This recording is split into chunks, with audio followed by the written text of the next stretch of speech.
Roberto, gracias por acompañarnos.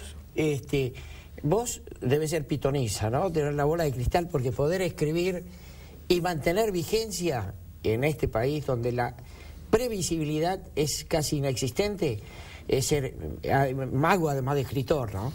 Gracias, Richard, por la invitación en primer lugar, y la verdad que a veces sobre la técnica, sobre el desarrollo de aspectos de procedimiento y de ciertas calidades, hay que trabajar en un contexto político más que cambiante en nuestra Argentina. Y sobre todo en un contexto cambiante donde han pasado gobiernos con miradas ideológicas y de largo plazo muy diferentes. No te olvides que vos bien mencionabas, comencé a trabajar en esta obra en el año 99, para la primera edición que finalmente es en el 2005, en un escenario de convertibilidad, con serias dificultades sobre todo para exportar.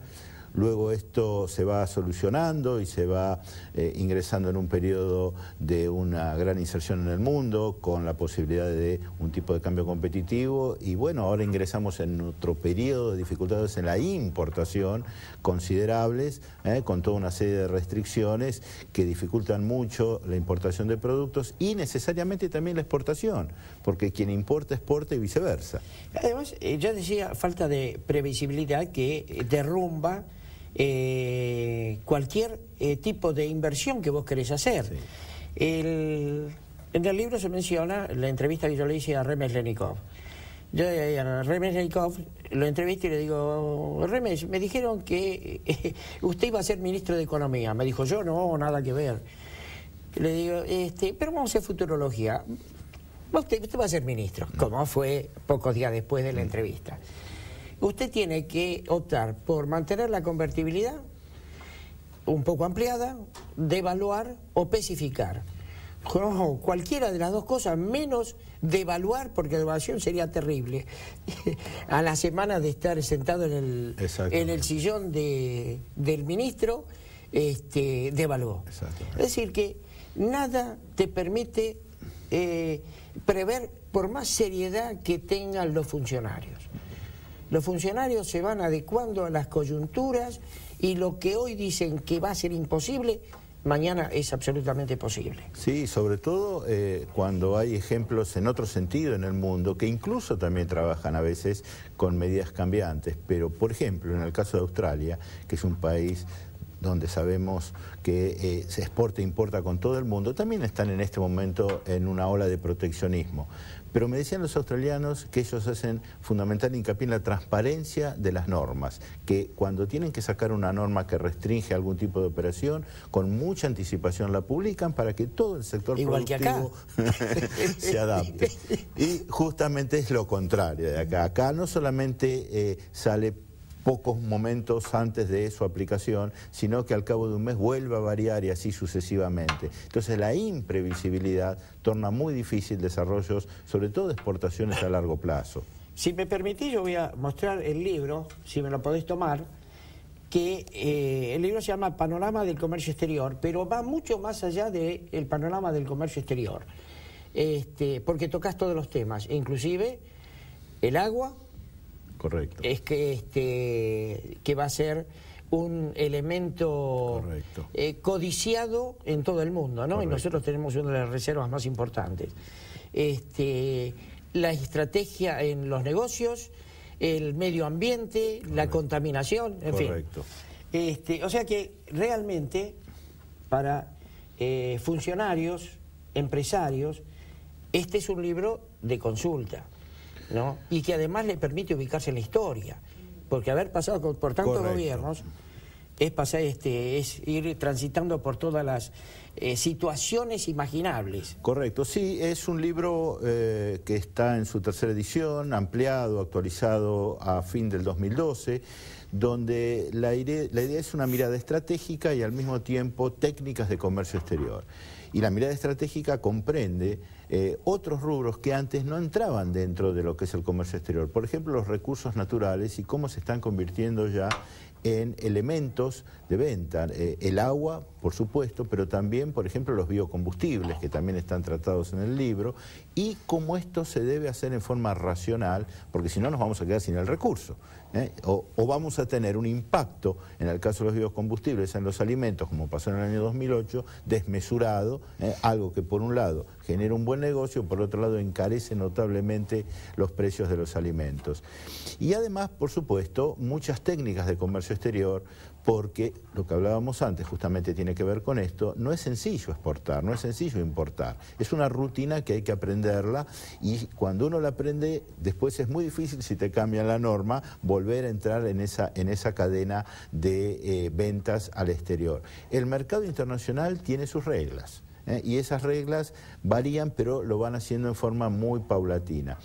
Argentina tiene en este momento, como siempre ha tenido, sus muy buenos sujetos en comercio exterior, pero también sucede toda una serie de exigencias gubernamentales, como por ejemplo que para importar hay que exportar, y lo vinculo justamente con esto, o sea, aquel que quiere importar algo tiene que presentar un proyecto de exportación, y no es fácil, no se puede presentar un proyecto para traer en 48, un BMW tenés que exportar vino, horas. Claro, entonces te Claro, tenés que convertir. no se puede en 72 horas convertirse en un exportador genuino, genuino. ¿Hay algunos aspectos positivos? Sí, creo que hay algunos aspectos positivos, yo lo menciono en el libro. A mí me parece muy bien, y ya lo hablaba en el 99, esta búsqueda de nuevos mercados. Eso es muy importante, aunque sean mercados pequeños, pero lo que hacen todos los países es tratar de diversificar su canasta de colocación de productos. Así que hay que ir al Extremo Oriente, hay que ir al sudeste de Asia, hay que ir a los países árabes, hay que ir al África, hay que buscar eso. Y eso yo creo que a veces en forma tal vez no sistemática se está comenzando a hacer. Pero para las pymes en este momento, y hablo del 2013, es un escenario difícil. Yo vengo ahora de varios viajes por las provincias y las economías regionales están muy restringidas, sobre todo, bueno, con el tipo de cambio, ¿no es cierto?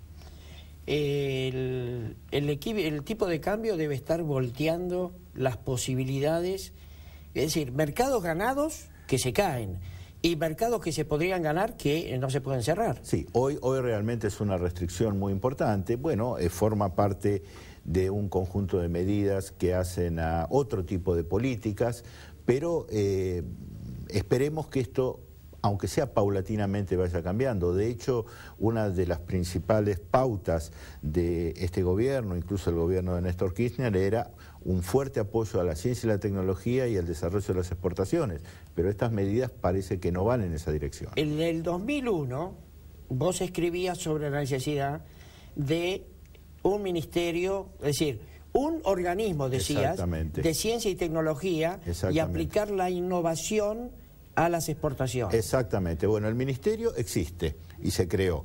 Pero vos lo decías en el 2001. Exactamente. Ya que veíamos ahí que había que trabajar con un rango jerárquico administrativo mayor. Y realmente ahora es muy importante el tema del valor agregado. Y hablando de un recurso natural muy importante, y te aporto este dato en innovación tecnológica y en valor agregado porque me parece muy importante, ya que Argentina tiene litio, y que se está hablando del litio como uno de los minerales del futuro, y esto está en el Jujuy y también parte en Salta.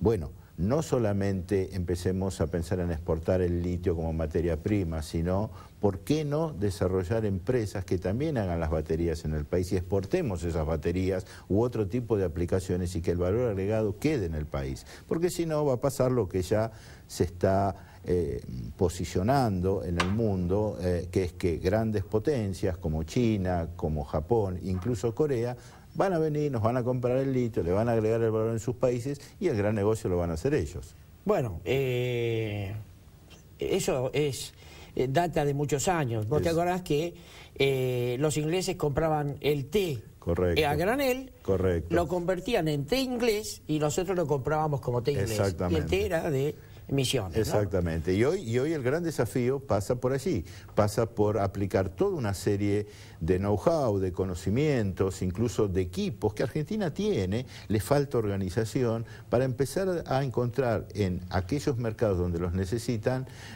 la compra, y no solo alimentos, porque Argentina tiene una buena capacidad, por ejemplo, para material hospitalario, para todo lo que tiene que ver con ámbito espacial, para lo que informática, estoy pensando en tecnologías de punta, muy de punta algunas de ellas, lo que tiene que ver también con todo el desarrollo de productos especiales para automóviles, incluso material ferroviario, pero le falta organicidad y le falta también tal vez de parte del Estado alguna institución. Está muy diversificado el comercio exterior en Argentina, o sea, encontrás ventanillas de comercio exterior a nivel nacional y a nivel también provincial y hasta municipal. Entonces tal vez, no un ministerio, pero sí un ámbito bien centralizado de comercio exterior y de promoción sería fundamental. Un instituto UTSUPRA que esté por sobre todos ellos y que de alguna manera sirva para coordinar cosas, ¿no? Esa es la idea.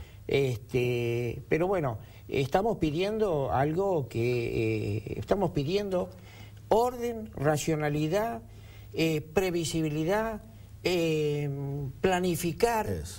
Acá eso no existe. Largo plazo, largo plazo. Acá eso, hoy no existe.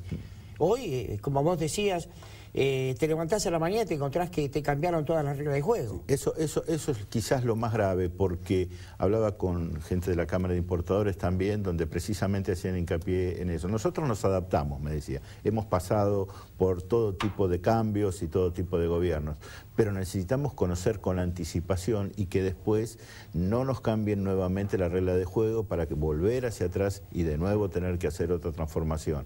Así que, bueno, ese es el panorama. Un aspecto positivo más también me parece que por lo menos hasta hace 2 años había un fuerte incremento de pymes que se estaban agregando a la exportación. Problema que tiene Argentina y otros países latinoamericanos es que las exportaciones están muy concentradas en grandes empresas. Bueno, había comenzado todo un crecimiento de pymes que se iban incorporando a la exportación. Esto se ha detenido ahora, se ha detenido, te hablo de los últimos 2 años, por estas cuestiones cambiarias y estas cuestiones de dificultades de importar sobre todo. O sea, son pymes que para exportar necesitan importar insumos y cuando eso se hace muy lento o a veces hasta se impide, por supuesto no pueden exportar. Claro, lo que pasa es que esto va a mantenerse, esto no se va a resolver. Yo creo que no sé si se resolverá este cambio de política en los próximos 5 años, porque hay un problema económico detrás, un problema de compra de energía. La ineptitud, ineficacia, falta de interés porque estaba él concentrado en otra cosa, me refiero al ministro De Vido, no se preocupó lo más mínimo del problema de la energía. Y hoy la energía la tenemos que importar. Entonces, mientras ya hay que generar 12.000, 15.000 millones de dólares para comprar energía, va a faltar para desarrollo, para infraestructura, para apoyar las exportaciones. Se va a mantener en el statu quo que está hoy, permitiéndote entrar una mercadería hoy y mañana necesitas una reposición, te dicen que no. Sí, sí. El problema de infraestructura económica en general es un problema grave en el país. Por un lado, energía, como vos bien marcás, de hecho tenemos que importar buques metaneros para traer gas, sobre todo en las épocas pico, en verano y en invierno. Tenemos gas. Y tenemos gas. Lo mismo que tenemos petróleo. Y tenemos gas, pero se necesita invertir y explorar. Pero el responsable absoluto es el que hoy todavía sigue diciendo el mismo ministro. Bueno, ese es un ámbito de dificultad, pero también te encontrás con un ámbito de dificultad muy fuerte en todo lo que es el transporte. Y además, y esto quizás no es tan evidente, al menos para el público en general, en todo lo que es el almacenamiento, Richard. Hay un cuello de botella muy fuerte en todo lo que es silos, bodegas, galpones de empaque. ¿Por qué? Porque la buena noticia es que el productor cada vez produce más, pero el tema de infraestructura sigue igual que hace 20 años. Entonces no hay silos, no hay galpones de empaque, no hay centros de copio, además de que no hemos desarrollado el ferrocarril para bajar el altísimo costo que tiene el transporte carretero. Para eso también se necesita una mirada del Estado y todo eso se mueve con energía. Entonces necesitas un paquete de infraestructura para apoyar al comercio exterior. La buena noticia que es que cada vez se produce más granos es una mala noticia para la gente de la región que ve invadida toda su región con camiones que están días a la espera para poder descargar. Así es. O cargar y llevar a puerto. Así es. ¿Por qué? Bueno, porque tenemos las soluciones que iban a estar previstas para hace 5 o 6 años detenidas en el tiempo. Así es. El tema logístico es un tema con muchas aristas problemáticas, no solo en el largo plazo, te diría el mediano plazo. ¿Qué va a pasar con nuestros puertos, o al menos con el puerto de Buenos Aires? Si ya la curva de llegada de los buques post-Panamax a los distintos puertos del mundo va aumentando. Nosotros seguimos con nuestros 33 pies y seguimos conversando y seguimos viendo la situación. Difícil, pero hay que tomar medidas, hay que pensar en un puerto alternativo en el futuro, no de 48 pies, pero por lo menos de 41 o 42 pies, que al menos el Panamax puede entrar completo y salir completo, no ya el post-Panamax. Eso es para granos. Para granos. Pero el puerto de Buenos Aires, que es eminentemente movimiento de contenedores, el experto Ricardo Sánchez de la CEPAL dijo que había que adecuar el puerto de Buenos Aires para recibir los buques que ya se están mandando a construir, que son de 12.000, 13.000, 15.000 teus. Exactamente. Y acá, para que entre uno de 8.000, hoy es todo es azaroso. No pueden entrar completo y los fletes se pagan completo, con lo cual se encarece también el costo para todo el sector exportador-importador. Y por otro lado, bueno, también si esto no se modifica, probablemente los brasileños lo hagan antes, adecuen un puerto a esas características y nos quedaremos como puerto de transbordo. Pero ya lo está haciendo Uruguay. Y lo está haciendo Uruguay. Porque Uruguay recibe inversiones brasileñas, holandesas, alemanas, pero están invirtiendo, es decir, están en proyectos y ya los uruguayos quieren hacerlo, el puerto de Aguas Profundas. Correcto. Y astilleros para proveer de barcazas a todo el Mercosur. Correcto. Lo mismo está haciendo Paraguay. Correcto. Nosotros que fuimos señeros en industria naval, no existimos hoy, sí. No existimos. El gran rival de todas maneras es Santos, porque Montevideo aún así es un puerto pequeño, pero si Santos realmente, que hoy incluso pero no, tiene... yo no hablo de Montevideo. Cerca de La Paloma van a ser un nuevo puerto. Ahí estoy de acuerdo. El superpuerto. Sí. Ahí vamos a tener realmente un rival importante. Santos hoy por hoy tiene otro tipo de problemas, tiene un problema de obsolescencia, muchas huelgas, pero cuando esto se ordena administrativamente hay un proyecto de convertirlo en el gran puerto del Atlántico para todo lo que es contenedores. Yo decía la vez pasada que en Uruguay están haciendo colecta de llaves, ¿no? De llaves de bronce, porque le quieren hacer un monumento a Néstor Kirchner, porque gracias a Kirchner Uruguay se desarrolló en la forma que era impensable. Es decir, 500.000 contenedores que venían a Buenos Aires pasan por el puerto de Montevideo antes de venir a Argentina. Sí. ¿Por qué? Por todos los problemas, dificultades, costos y demás, por falta de infraestructura. Sí, y costo, ¿no? Hay algo en Buenos Aires que es realmente muy impactante en lo que es la operatoria, por eso es que también no solamente buscan a veces Uruguay, sino sobre todo las provincias cordilleranas salir por Chile, que es el costo de lo que es el manipuleo, el posicionamiento en la terminal, llegar un camión, bajar el contenedor, subir el contenedor. Todo eso tiene costos altísimos que cuando hacen los números le conviene mucho más, aunque a veces tengan que hacer un trayecto terrestre más largo, salir por otro puerto. Es un tema en la terminal específicamente de Buenos Aires. Y después, bueno, por supuesto, el otro gran tema es el ferrocarril. El ferrocarril es fundamental para los grandes pesos a las largas distancias. Si hay un país ideal para el ferrocarril es Argentina. Extenso, llano, con materias primas. No a 15 kilómetros por hora. Tiene que ser un ferrocarril moderno, que transite no menos de 70 kilómetros por hora. Esa es la velocidad que van en el mundo los ferrocarriles de carga. Claro. Pero tenés que tener vías. Y si las tenés en buenas condiciones, además, y vías que entren al puerto, y vías que lleguen directamente a los centros productivos. Realmente es un desafío muy importante. Se sabe esto, o sea, no estamos diciendo nada extraordinario, se sabe, falta ese desarrollo. Ahora, se necesitan inversiones extranjeras. Y las inversiones extranjeras, en lugar de lo poco que podría haber retenerlo, las expulsamos. Lo de Vale por ejemplo, podría haber sido un tema muy importante. Sí. Inversión, nunca hubo una inversión de 6.000 millones de dólares en una sola unidad. Y los expulsamos. Y antes de irse, quisieron hablar con el gobierno y que el gobierno les diera soluciones. No le dieron soluciones, dijeron que eran, no sé, cualquier cosa, los tipos levantaron lo que había y se fueron. Sí. Y abandonaron el puerto de Bahía Blanca, que era la punta de la terminal, ¿no es cierto? Porque iba a ser un ferrocarril desde Mendoza a Bahía Blanca. Sí, correcto. Entonces, correcto.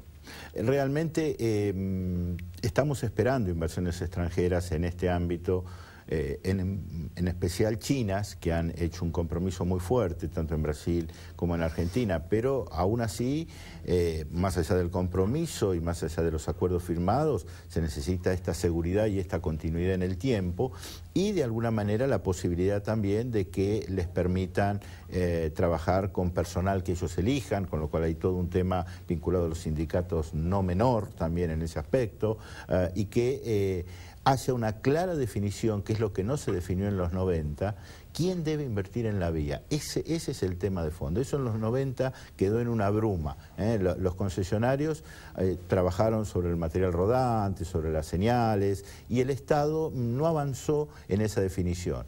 Hoy claramente tiene que ser el Estado y hasta en forma mixta con el privado, pero hoy lo que está fallando no es el material rodante, no son las señales, no es el personal, hoy es la vía. Llegamos a tener 44.000 kilómetros de vía férrea, hoy ¿sabés cuánto tenemos en operaciones? En operaciones 18.000 kilómetros de vía férrea, realmente lamentable. Bueno, Jesús González comentaba la vez pasada, vos lo conocés a Jesús González. Por supuesto. Que las vías las tiene que poner el Estado y cobrar peaje al concesionario ferroviario. Exactamente. Cobrarle el peaje. Yo comparto esa idea. Yo creo que es una inversión la vía del Estado, pero tiene que recuperar esa inversión justamente con el negocio que le está brindando al concesionario. Antes de irnos, Roberto, panorama del comercio exterior, ¿cuándo lo presentás? Bueno, la presentación de tu parte, que vas a ser uno de los presentadores junto con el presidente de AIERA y dos comentadores, Guillermo Feldman y Sergio Yanice, va a ser el día miércoles 26 de junio a las 18:30 en AIERA, la Asociación de Importadores y Exportadores de la República Argentina, y ahí, bueno, vamos a tener la posibilidad de compartir una charla con el sector del comercio exterior, transportistas, exportadores, importadores, despachantes de aduana, y ver, bueno, cómo vamos aportando nuestras ideas. ¿Dónde lo compran? Lo compran allí mismo, en AIERA, o también en la editorial Ad Hoc, en Viamonte 1450. ¿Por qué no pasás tu mail por si te quieren consultar? ¿Cómo no? ¿Cómo no? Bueno, mi mail es robloch@speedy.com.ar. Robloch@speedy.com.ar. Gracias, Roberto, por habernos acompañado. Gracias por la invitación. No, y nos vemos el 26. ¿Cómo no? Gracias. Vamos a un corte, señor director.